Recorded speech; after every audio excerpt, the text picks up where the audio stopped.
11-ci fəsil. Hər gün gördüyümüz 13 sadə jest. İnsan öz hərəkətləri, sadə jestlərinin təsiri barədə çox az düşünür. Məsələn, qucaqlaşan adamların bir-birinin kürəyini şappılatması və bir-birinin yanaqlarının yaxınlığında havanı öpməsi, öpüş səsləri ilk baxışdan onların arasındakı bağlılığı işarə ola bilər.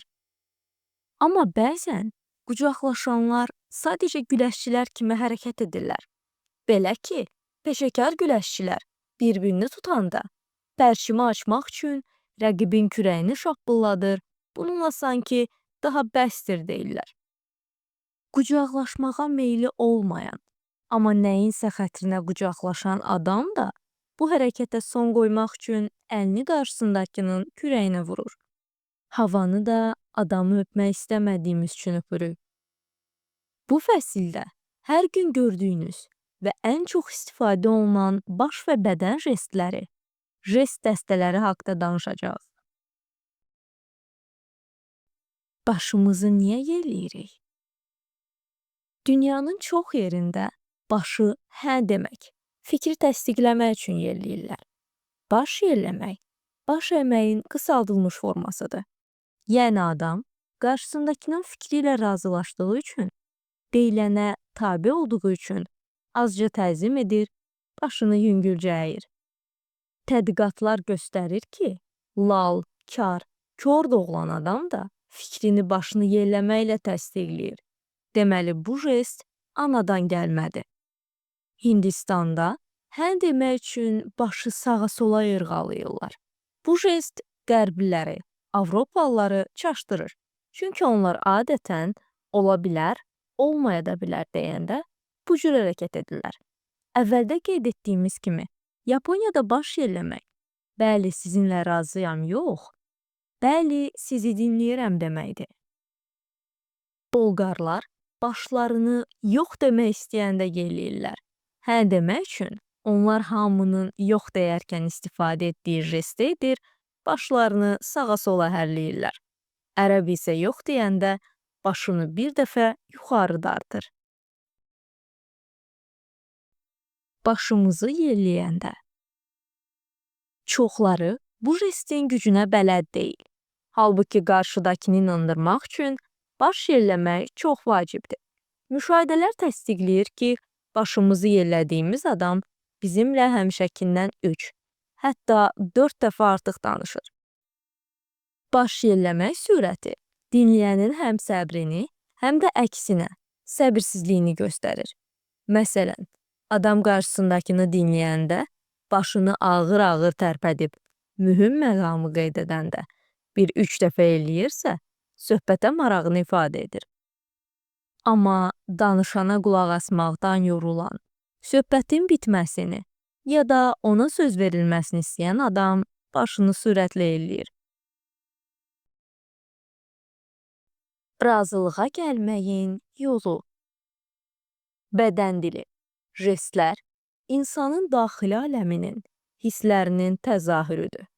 Ona görə də biz özümüzü yaxşı hiss edəndə, pozitiv olanda başımızı yelləyirik. Bu şüuraltı hərəkətdir. Amma başımızı şüuraltı deyil, bilərəkdən yelləyəndə də özümüzü yaxşı hiss etməyə başlayırıq. Yəni, pozitiv hisslər başımızı yelləməyə, başımızı yelləmək pozitiv hisslərə səbəb olur. Bu yenə də səbəb və nəticə qanunudur. Başını yelləyir, həm də onu dinləyənlərin başını yelləməsinə, beləliklə pozitiv hisslərin əmələ gəlməsinə səbəb olur. Bu isə razılaşma ehtimalını artırır. Bəzi başqa jestlər kimi baş yelləmək də yoluxucudur. Qarşınızdakı adam danışdıqca başını yelləyirsə, siz hətta onunla tam razılaşmasaz belə, başınızı yelləməyə başlayacaqsınız. Baş yelləmək, anlaşmaq, razılığa gəlmək və əməkdaşlığa nail olmaq üçün əla vasitədir. Hər cümlənin sonunda elə deyilmi, doğru deyilmi, ədalətlidirmi? Siz də belə eləyərdiniz, elə deyil? Kimi suallar verərək, danışan adam həm öz başını yelləyir, həm də onu dinləyənlərin başını yelləməsinə. Beləliklə də pozitiv hisslərin əmələ gəlməsinə səbəb olur. Bu isə razılaşma ehtimalını artırır. Sizə qulaq asan adama sual vermisinizsə, onun cavabını dinləyəndə başınızı yelləyin. Jesti adam danışıb qurtarandan sonra da davam etdirin. Başınızı təxminən 5 dəfə ağır-ağır tərpədin. Hardasa 4-cü dəfədə həmsöhbətiniz yenə danışmağa başlayacaq və sizə əlavə informasiya verəcək. Başınızı sakit-sakit yelləməklə yanaşı, əlinizi çənənizdə saxlayın. Çənənizə yüngülcə tumar çəkin. Bu jestlər dəstəsilə siz həmsöhbətinizin dediklərinə marağınızı göstərər. Onun istədiyiniz qədər danışmasına nail ola bilərsiniz. Başımızı bulayanda. Dünyanın demək olar ki, hər yerində yox demək üçün başı sağa-sola döndərirlər. Başqa sözlə desək, başı bulayırlar. Araşdırmalara görə bu jest də anadan gəlmədi. Təkamül prosesini öyrənən bioloqlar hesab edirlər ki, baş bulamaq insanın öyrəndiyi ilk jestdir. Çünki yenicə doğulan uşaq anasının südündən doyanda başını sağa-sola hərəkət etdirərək daha döş istəmədiyini bildirir. Körpə uşaq da yemək istəmədiyini ona uzadılan qaşığı rədd etməklə və başını bulamaqla göstərir. Sizi inandırmağa çalışan adamın başını bulayıb bulamadığına diqqət edin. Mən sizin nə demək istədiyinizi başa düşürəm. Yaxşı fikirdir. Şübhəniz olmasın. Bu iş baş tutacaq. Kimi cümlələr işlədən adam eyni zamanda başını buluyursa, ona inanmayın. Çünki dedikləri yaxşı səslənsə də, jesti adamın münasibətinin negativ olduğunu göstərir. Səni sevirəm deyəndə, başını bulayan kişiyə heç bir qadın inanmır. Bill Clinton, Monika Lewinsky ilə əlaqəsi haqqında ifadə verəndə, mən o qadınla cinsi əlaqədə olmamışam cümləsini səsləndirərkən başını bulamamışdı. Başın əsas duruşları. 1. Başımızı dik tuturuq. Biz insanlar başımızı 3 əsas vəziyyətdə saxlayırıq. Birincisi, münasibəti neytral olan adamın duruşudur. Neytral adam başını dik tutur və nadir hallarda hansısa məqamı vurğulamaq üçün azca yelləyir. Başını dik tutan adam çox vaxt həm də əlini yanağına aparır. Hərdən adam çənəsini qabağa verib, başını biraz da yuxarı qaldırır. Bu jest üstünlüyün, qorxusuzluğun ya da təkəbbürün göstəricisidir. Lovğalanan adam boğazını uzadaraq başını yuxarı qaldırmaqla sanki boynu artırır və ətrafındakılara yuxarıdan aşağı baxmağa başlayır. Enli çənə testosteron hormonunun çoxluğunun nəticəsidir. Ona görə də çənəni irəli vermək güc və aqressiya ilə bağlı jest hesab olunur. 2. Başımızı yana əyirik. Başımızı yana əymək itaətlə bağlı jestdir. Çünki başını əyən adamın boynu boğazı açıq qalır və o daha balaca, daha təhlükəsiz görünür. Jestin kökü yəqin ki, uşaqlıqdadır. Adam uşaq olanda başını əyərək valideyninin çiyninə ya da sinəsinə qoyur. Elə buna görə də çoxları, xüsusilə də qadınlar bu hərəkəti itaətin və təhlükəsizliyin ifadəsi kimi qəbul edirlər. Heyvanlar, xüsusilə də itlər, nəyisə maraq göstərəndə başlarını yana əyirlər. Charles Darwin ilk alimlərdən idi ki, insanın da başını yana məhz bu məqsədlə əydiyini qeyd etmişdi. Qadınlar bu jestdən sevdikləri kişiyə olan maraqlarını göstərmək üçün istifadə edirlər. Çünki kişilərin çoxunun təhlükəsiz və itaətkar qadınlardan xoşu gəlir. Son 2000 il ərzində çəkilmiş rəsm əsərlərinin tədqiqi göstərir ki, Başını yana əymiş halda təsvir olunan qadınların sayı kişilərdən 3 dəfə çoxdur. Reklam banerləri üçün çəkilmiş şəkillərdə də belədir. Deməli, başı yana əyməyin itaəti ifadə etdiyini çoxları intuitiv olaraq başa düşür. Amma kişilərlə işgüzar görüş keçirən qadın başını dik tutsa daha yaxşı olar. Çıxış edəndə, prezentasiya zamanı auditoriyanıza baxın. Başını yana əymiş adamları axtarın. Kiminsə belə etdiyini, üstəlik əlini üzünə aparıb azca irəli əyildiyini görürsünüzsə, deməli məqsədinizə nail olmusunuz. Siz də başqalarını dinləyəndə başınızı yana əyin, yelləyin. Bununla qarşınızdakı adamda etimad yarada bilərsiniz. Üçüncü, başımızı aşağı salırıq. Başın aşağı dikilməsi negativ, aqressiv münasibətin, məzəmmət və tövmətin ifadəsidir. Başını aşağı salmış adam eyni zamanda əlini üzünə aparıb tənqidi jestlər edə bilər və nə qədər ki başını qaldırmayıb ya da yana əyməyib, bu adamdan sizə xeyir gəlməz. Peşəkar trenerlər başını aşağı salmış və qollarını çarpazlamış auditoriya ilə çox üzləşirlər. Belə olanda onlar danışmağa başlamamışdan əvvəl auditoriyanı hərəkətə gətirməyə, mövzuya cəlb etməyə çalışır, müəyyən taktikalardan istifadə edərək başları qaldırırlar. Taktikalar uğurludursa, başlar birazdan ikinci vəziyyətə alır və yana əyilir. İngilislərin özünə məxsus salamlaşma tərzi var. Başı aşağı, eyni zamanda yana əyirlər. Boyunlarını buraraq salam verirlər. Bu jest orta əsrlərdən qalıb. O vaxtlar kişilər salamlaşanda şlyapalarını çıxarırdılar. Zaman-zaman bu jest formasını dəyişdi. Kişilər başlarını azca əyib, şlyapalarına toxunmaqla salam verməyə başladılar. İndi isə görüşəndə sadəcə boyunlarını buraraq təzim edir ya da əllərini alınlarına vururlar. Salyut da şlyapanı çıxarmaqdan qalıb. Boynumuzu niyə qısırıq? Adam boyun boğazını zədədən qorumaq istəyəndə çiyinlərini qaldırır. Boynunu qısıb, başını çiyinlərinin arasında gizlədir. Adətən güclü səs eşidəndə, nəyinsə üstümüzə aşacağını görəndə, bir də heyrətlənəndə belə edirik. İşte biri ilə görüşdə bu jest müti üzrxahlığı ifadə edir və özündən əmin, arxayın görünmək istəyən adama yaraşmır. Bəzən kimsə danışanların yanından keçəndə söhbəti dinləmək üçün boynunu qısıb, çiyinlərini qaldırır. Sanki bacardığı qədər kiçilməyə, nəzərə çarpmamağa çalışır.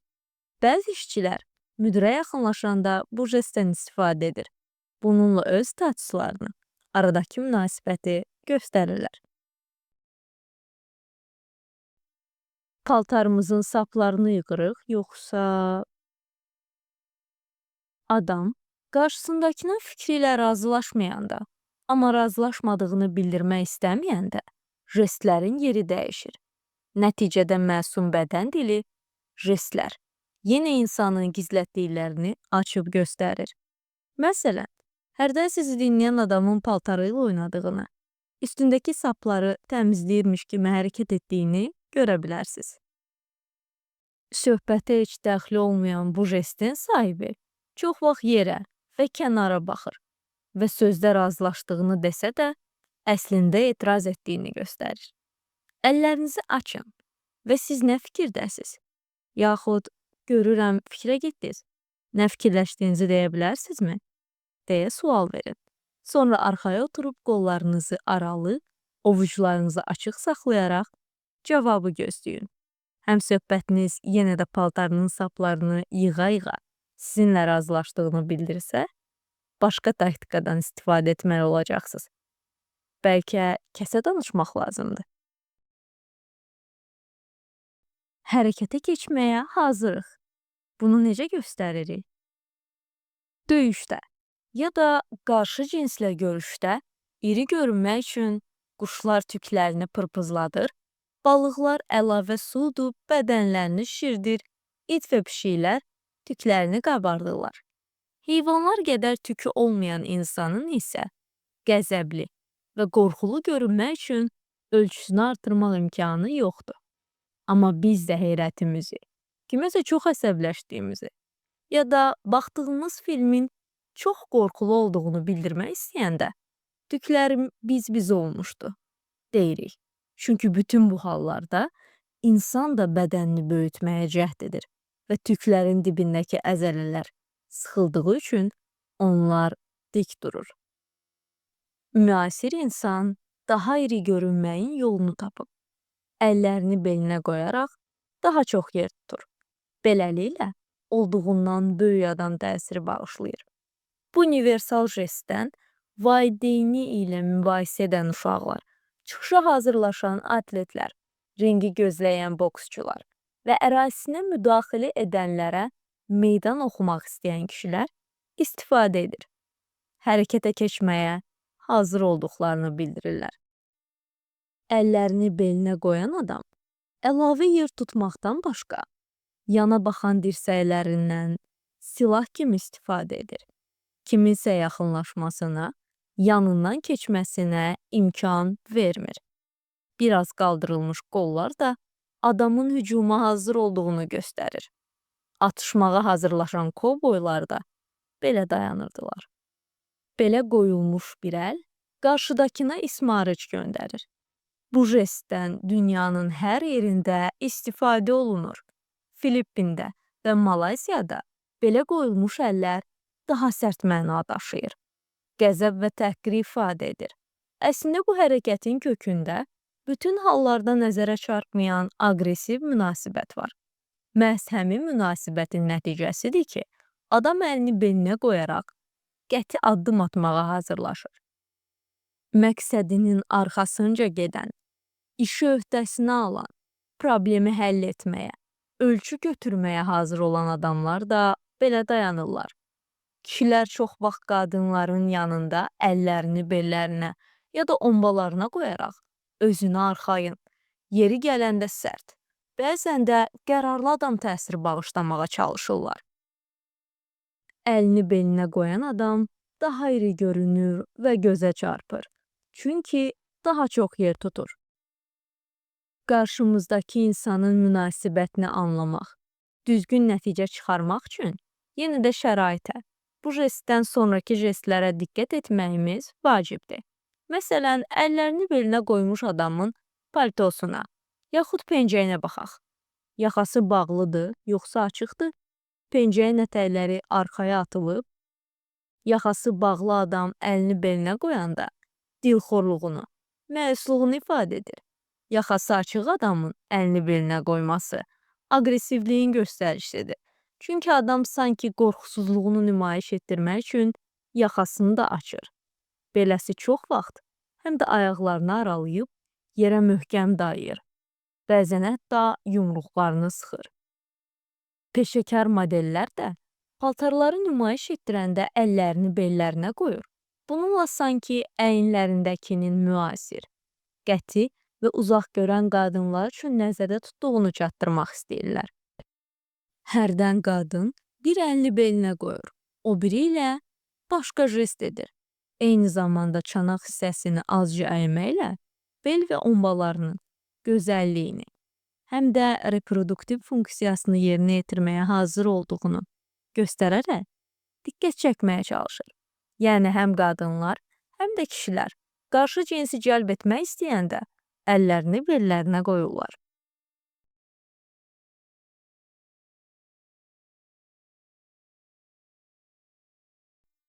Kovboy duruşu. Baş barmaqlar kəmərə ya da şalvarın cibinə keçərək sanki genital hissəni nümayiş etdirir. Əsasən kişilər cinsi maraqlarını göstərməyə çalışanda belə dayanırlar. Qərb kinematografiyası silahlı qəhrəmanların cəsurluğunu ifadə etmək üçün bu jestdən çox istifadə edir. Hərdən kişilər qollarını yana açıb, əllərini ciblərinə ya kəmərə elə keçirirlər ki, barmaqlar indikator rolunu oynayaraq şalvarın bağına tərəf yönəlir. Bu jesti zarafatla uzun barmaqlı oğlan deyə ifadə edirlər. Kişilər başqa kişilərdən qorxmadıqlarını və ya sərhədlərini göstərmək istəyəndə belə dayanırlar. Meymunlar da eyni halda eyni jestdən istifadə edir. Sadəcə şalvar geyinmədikləri üçün əllərini nə ciblərinə qoya bilir, nə də kəmərə keçirirlər. Bu jest ətrafdakılara mən qoçağam və dominantlıq edə bilərəm deyir. Ona görə həm də cinsi partnyor axtarışında olan kişilərə xasdır. Qadınla danışanda belə dayanan, ayağının birini irəli, qadına tərəf yönəldən, eyni zamanda gözləri parıldayan, göz bəbəkləri genişlənmiş kişinin beynindən keçənləri istənilən qadın oxuya bilər. Çünki bu jestlər kişini asanlıqla ələ verir. Kovboy duruşu kişilərə xasdır. Ancaq şalvar, cins geyinən qadınlar da hərdən belə dayanırlar. Öz seksuallığına əmin olan qadınlar don da geyinəndə baş barmaqlarını ya ciblərinə ya da kəmərə keçirirlər. Rəqiblər bir-birini süzəndə. Şəkildəkilərin bir-birini süzdüyü aydın görünür. Hər ikisi qarşısındakına qiymət verən, eyni zamanda onunla rəqabət aparan adama xas jestlərdən istifadə edib. Biri əllərini belinə qoyub, o biri baş barmaqlarını kəmərinə keçirib. Onların bir-birinə yanakı baxdığını və bədənlərinin aşağı hissəsinin rahat göründüyünü nəzərə alsaq, toqquşma ehtimalının az olduğunu deyə bilərik. Bu adamlar sadəcə şüuraltı hərəkət edərək bir-birinin gücünü təxmin etməyə çalışırlar. Bu adamlar bir-biri ilə dilucu, bəlkə də dostcasına söhbət edə bilərlər. Amma əllər hələ beldədirsə, açıq jestlərdən istifadə olunmursa, başlar yana əyilmirsə, yüngül atmosferdən söhbət belə gedə bilməz. Eyni jestlərdən istifadə edən adamlar bir-birinə qarşı dursa və ayaqlarını aralayıb yerə möhkəm dayasa, döyüş ehtimalı yaranır. Ayaqlarını aralayıb oturmaq kişilərə xasdır. Bu jest kişilərə məxsusdur və gücü, qüdrəti ifadə edir. Meymunlar da başqa meymunlara hökm etmək istəyəndə ayaqlarını aralıyorlar. Döyüşüb yaralanmaqdansa ayaqlarını dartıb böyüklüklərini nümayiş etdirirlər və ayağını ən çox aralayan meymun ən güclü meymun hesab olunur. Kişilər oturanda ayaqlarını çox vaxt özləri belə bilmədən ayırırlar və qarşıdakı adam da statusunu qorumaq üçün bu hərəkəti təkrar edir. Həm söhbətinə eyni jestlə cavab verir.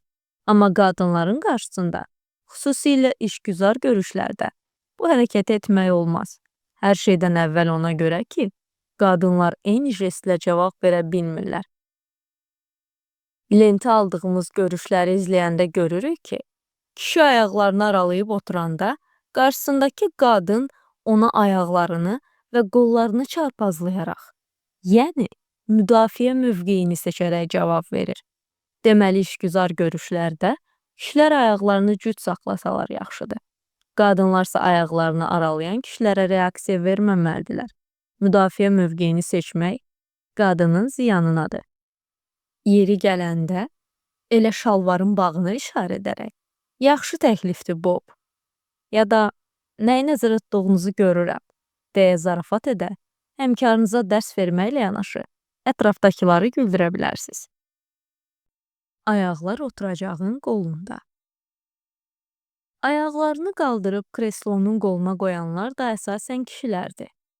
Çünki bu şəkildə oturmaq üçün ayaqları aralamaq lazımdır. Bu jest adamın kresloya sahib olduğunu, eyni zamanda rəsmi qaydalara riayət etmədiyini, həm də aqressiv münasibətini göstərir. İki dostun bu şəkildə oturub zarafatlaşması normal hesab edilə bilər, amma fərqli yerdə, fərqli şəraitdə. Təsəvvür edin ki, problemi olan işçi məsləhət üçün müdirin yanına gəlib. İrəli oturub əllərini dizlərinin üstünə qoyaraq, öz problemindən danışır. Başını aşağı salıb, üzü qəmgin, səsi zəifdir. Müdir sakitcə onu dinləyir, sonra yayxanaraq bir ayağını qaldırıb kreslonun qolunun üstünü aşırır. Bununla müdir işçisinə, onun probleminə laqeydliyini, işçi ilə maraqlanmadığını göstərir. Bəlkə də köhnə nağıllara görə vaxt itirdiyini düşünür. Ola bilər ki, müdir problemi öz-özlüyündə götür-qoy edib. Sadəcə əhəmiyyətsiz hesab etdiyindən məsələyə xüsusi maraq göstərmir. Elə işçisinə də narahat olmamağı məsləhət görür. Amma nə qədər ki ayağını aşağı salmayıb, müdir laqeyd görünəcək və elə ona görə də laqeyd münasibət göstərəcək. Təsəvvür edin ki, yalnız işçi otaqdan çıxandan sonra müdir dərindən nəfəs alıb, şükür, getdi, deyir və ayağını aşağı salır. Danışıqlar zamanı bu oturuş ətrafdakıları qıcıqlandıra bilər. Oturuşu dəyişməyə çox vacibdir. Çünki ayaqları kreslonun qolunda olan adam deyilənlərə laqeyd ya da aqressiv münasibət göstərəcək. Ən yaxşısı bu adama nə isə göstərmək. Beləliklə onu qabağa əyilməyə məcbur etməkdir. Zarafatınız varsa, həmin adama şalvarının ayağının cırıldığını deyin.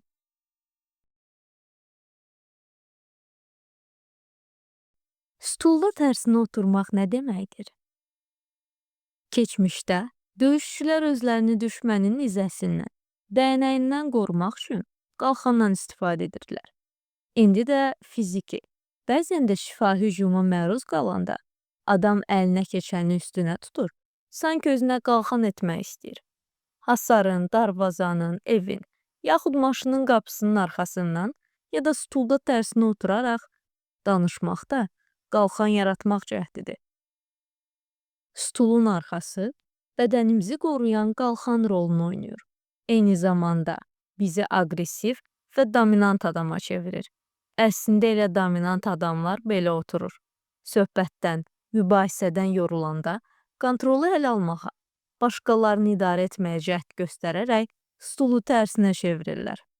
Oturacağın arxası onları ətrafdakıların hücumundan qoruyur. Bu cür oturanlar həm də ehtiyatlı olurlar. Onların stulu nə vaxt çevirdiyini ətrafdakılar bəzən heç sezmirlər. Kişilər stulu tərsinə çevirəndə adətən ayaqlarını aralayaraq ata minmiş adam kimi oturur. Nəticədə ayaqlarının arasını sərgiləmiş olurlar. Stulda tərsinə oturan adamı tərk silah etməyin ən yaxşı yolu ya keçib onun arxasında oturmaq, ya da ayağa qalxmaqdır. Gözləmədiyi yerdən hücuma məruz qalacağını düşünən adam oturuşunu dəyişməli olacaq. Bəs əgər stul fırlanırsa, ayaqlarını aralayıb yerində fırlanan adamı dilə tutmağın mənası yoxdur. Yaxşısı budur, ayaq üstə durun və ona yuxarıdan aşağı baxaraq danışın. Lazımdırsa şəxsi məkanına keçin. Bu hərəkətiniz adamı çaşdırar. O hətta geri çəkinməyə cəhd edərək yıxıla bilər. Və gələn dəfə bu adam sizə gələndə ona adi, varsa qollu stul təklif edin ki, sevimli oturuşundan məhrum olsun. Stulu minə bilməyəndə belələri çox vaxt mancanaq kimi oturur. Mancanaq. Bu jesti əli belə qoymağa bənzədirlər. Onun oturaq variantı adlandırırlar.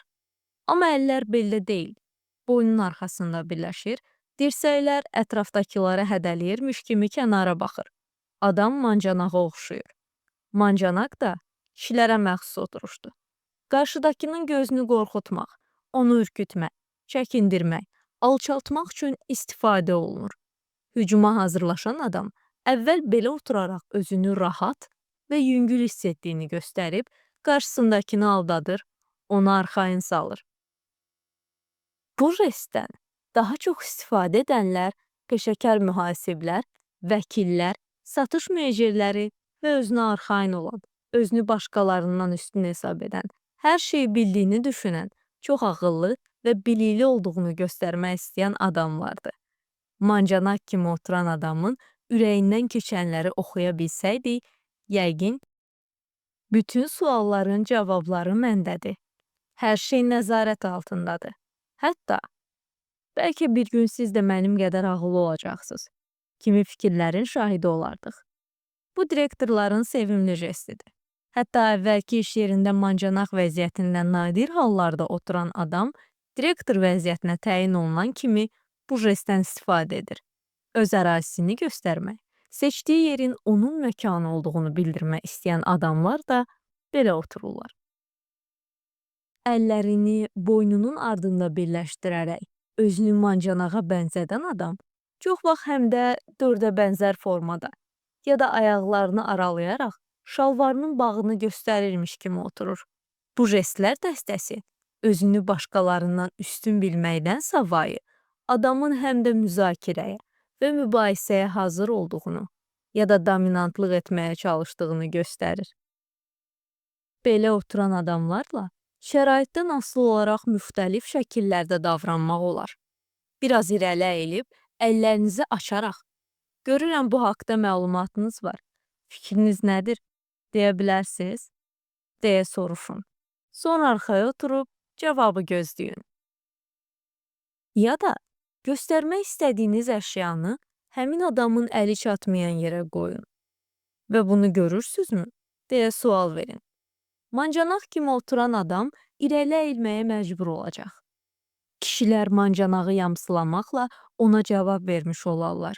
Çünki jestin təqlidi bərabərliyə, hər iki tərəfin eyni səviyyədə görünməsinə səbəb olur. Amma qadınlar bunu edə bilmirlər. Çünki əllərini boynuna aparan qadının döşləri adamın gözünə girər. Bu isə onun üçün yaxşı olmaz. Sinəsi yastı olan qadın da mancanaq kimi oturanda həm qadınlara, həm də kişilərə aqressiv adam təsiri bağışlayır. Qadınsızsa və qarşınızdakı kişi bu jestdən istifadə edirsə, siz ayağa qalxıb danışın. Mancanaq sizi dinləmək üçün oturuşunu dəyişməli olacaq. Bu halda siz yerinizə qayıda bilərsiniz. Həm söhbətiniz yenə mancanaq kimi otursa, yenə qalxın. Bu sizi üstələməyə, sizin gözünüzü qorxutmağa çalışan adamı yerində oturtmağın ən yaxşı, ən sakit yoludur. Mancanaq sizin müdürünüzdürsə və sizi töhmətləndirirsə, oturuşunu yamsılamaqla siz onu qorxutmuş olarsınız. Məsələn, eyni statusa malik adamlar belə oturanda aralarındakı bərabərliyi və razılığı nümayiş etdirirlər.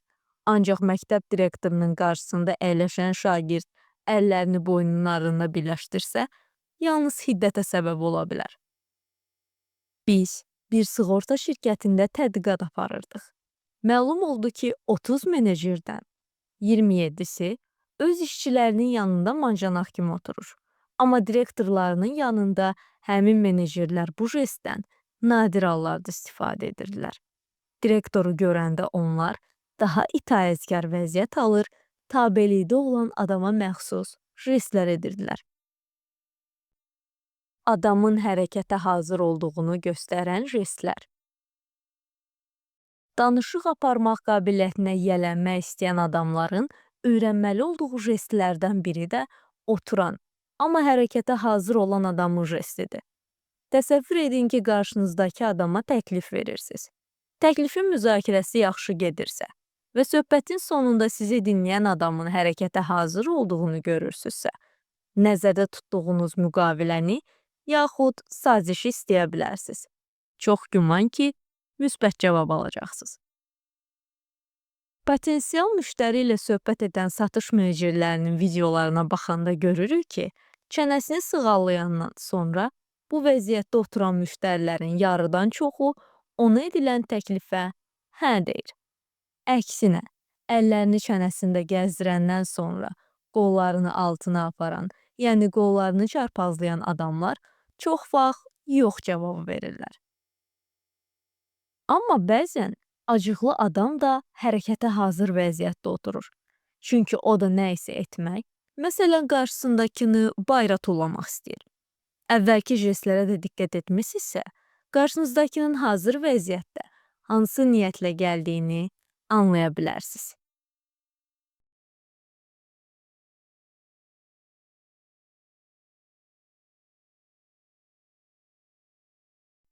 söhbəti bağlamaq istəyən adam. Toplantını, görüşü başa çatdırmaq istəyən adam ya irəli əyilərək əllərini dizlərinin üstünə qoyur, ya da stulunun oturacağından yapışaraq irəli əyilir. Qarşınızdakı adam bu jestlərdən birini edərsə, təşəbbüsü öz üzərinizə götürün və söhbətin istiqamətini dəyişin, ya da danışıqları başa vurun. Nəticə. Bu fəsildə göstərdiyimiz jestləri müşahidə etmək çox asandır. Çünki onlar gözə tez çarpır və belə jestlərin mənasını, əhəmiyyətini bilmək nəinki lazımdır, hətta vacibdir. Çünki söhbətin, danışıqların uğurla keçməsi üçün siz də negativ jestləri öz repertuarınızdan çıxarmalısınız. Sizə müsbət nəticələr verəcək jestlərdən istifadə etməyə çalışın.